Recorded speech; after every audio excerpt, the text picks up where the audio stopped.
بسم الله الرحمن الرحيم.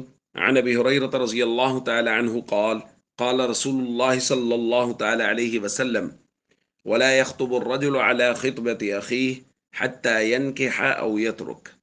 رواہ البخاری۔ نبی کریم صلی اللہ علیہ وسلم نے ارشاد فرمایا، کوئی شخص اپنے بھائی کے پیغام نکاح پر پیغام نکاح نہ بھیجے یہاں تک کہ وہ نکاح کر لے یا وہ چھوڑ دے۔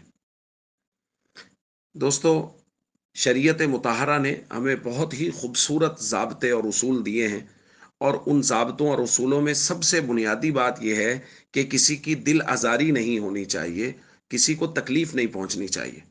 نکاح کے باب میں بھی اس بات کی بہت تاکید کی گئی ہے۔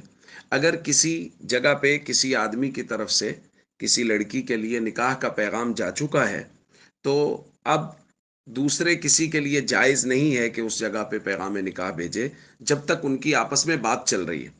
اگر وہ نکاح کے لیے ہاں کر دیتے ہیں تو ٹھیک ہے، یہ اپنے لیے کوئی مناسب جگہ تلاش کر لیں، اور اگر وہ وہاں سے منع کر دیتے ہیں تو ٹھیک ہے، پھر اس کے بعد یہ پیغام نکاح بھیج سکتا ہے۔ یہ جائز نہیں ہے کہ ادھر ان کی بات چل رہی ہے اور اس نے درمیان میں جا کے ان کی طرف پیغام نکاح بھیج دیا۔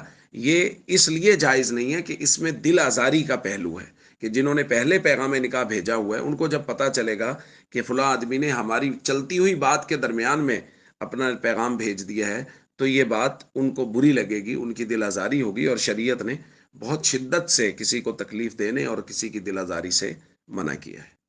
السلام علیکم ورحمۃ اللہ وبرکاتہ۔